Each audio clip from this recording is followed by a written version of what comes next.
नमस्कार। राजस्थान के सियासी किस्सों की सीरीज में आज बात बीकानेर में 2004 में जो चुनाव हुए, लोकसभा के चुनाव हुए, उन चुनावों की बात जब बॉलीवुड अभिनेता धर्मेंद्र यहां से चुनाव लड़े थे। अब आप सोच रहे होंगे कि राजस्थान, पश्चिमी राजस्थान के इलाके में जहां पर जातीय गणित बहुत ज़्यादा हावी होते हैं, जहां पर जो लोकल सेंटिमेंट होता है वो बहुत हावी होता है, ऐसे में एक बॉलीवुड अभिनेता को बीकानेर जैसी सीट से चुनाव क्यों लड़वाया गया। दरअसल ये वो चुनाव थे जब अटल बिहारी वाजपेयी सरकार सत्ता में थी, भाजपा सत्ता में थी। महेंद्र सिंह भाटी के निधन के बाद, उनके सड़क हादसे में निधन हो गया था। उनके निधन के बाद में भाजपा के पास बीकानेर में कोई भी कद्दावर नेता नहीं बचा था। उधर देवी सिंह भाटी वैसे भी सामाजिक न्याय मंच बना करके भाजपा से अलग हो चुके थे। धर्मेंद्र के बीकानेर से चुनाव लड़ने के पीछे दो अलग अलग थ्योरी दी जाती है। एक थ्योरी ये दी जाती है कि उस वक्त हेमा मालिनी भी चूंकि भाजपा के जरिए सांसद का चुनाव लड़कर के राजनीति में सक्रिय थी, और ये वो वक्त था जब हेमा मालिनी का भाजपा के अंदर काफी प्रभाव भी था।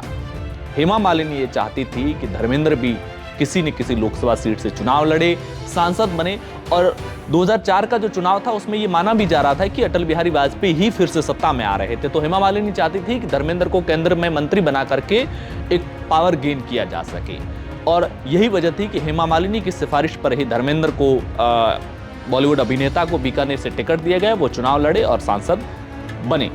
एक थ्योरी ये दी जाती है कि चूंकि महेंद्र सिंह भाटी के निधन के बाद में और देवी सिंह भाटी के सामाजिक न्याय मंच बना करके अलग चुनाव लड़ने के बाद में भाजपा के पास बीकानेर में कोई भी कद्दावर नेता नहीं बचा था।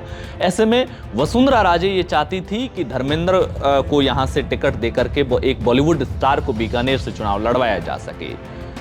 इसके लिए विजय पूनिया नाम के एक जाट नेता थे, उनके जरिए धर्मेंद्र तक ये बात पहुंचाई गई। पहली बार में धर्मेंद्र ने मना कर दिया, लेकिन जब बार बार कोशिशें की गई तो धर्मेंद्र को चुनाव लड़ने के लिए राजी तो कर लिया गया।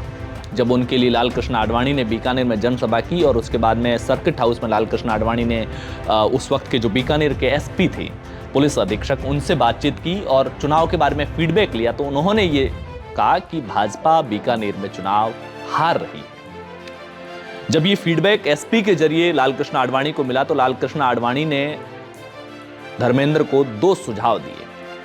पहला सुझाव तो ये दिया कि अगर चुनाव जीतना है, क्योंकि लाल कृष्ण आडवाणी की सभा के बाद में 3-4 दिन का, करीब हफ्ते भर से कम का समय बचा था पोलिंग में, अगर चुनाव जीतना है तो अपने दोनों बेटों सनी देओल और बॉबी देओल को यहाँ चुनाव प्रचार के लिए आपको उतारना पड़ेगा, क्योंकि उनका पब्लिक में एक क्रेज है जिसके जरिए आपके पक्ष में माहौल बनेगा।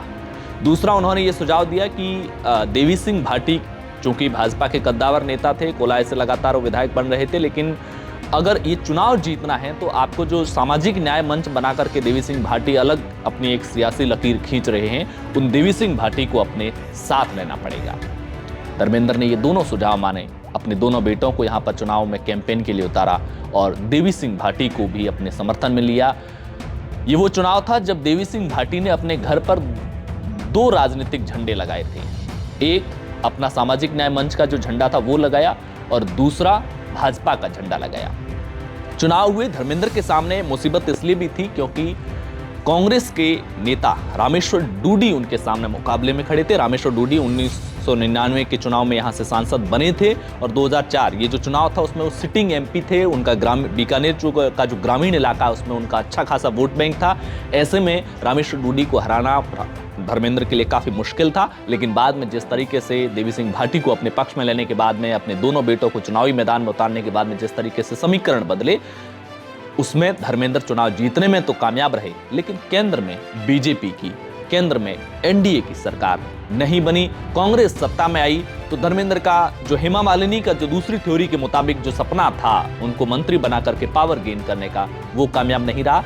और बताया जाता है कि शायद यही वजह रही कि धर्मेंद्र बाद में ज्यादातर बीकानेर कभी आए नहीं। वो सांसद तो यहाँ से जरूर बने, लेकिन बीकानेर से हमेशा गायब रहे और विरोधियों ने तो उनके गुमशुदगी के कई बार पोस्टर्स भी बीकानेर में लगाए थे। और उसके बाद में न तो उन्होंने अगला चुनाव लड़ा, 2009 का चुनाव वहां से बीजेपी के टिकट पर अर्जुन राम मेघवाल ने लड़ा था, वो सांसद बने और उसके बाद से वो लगातार बीकानेर से सांसद बने।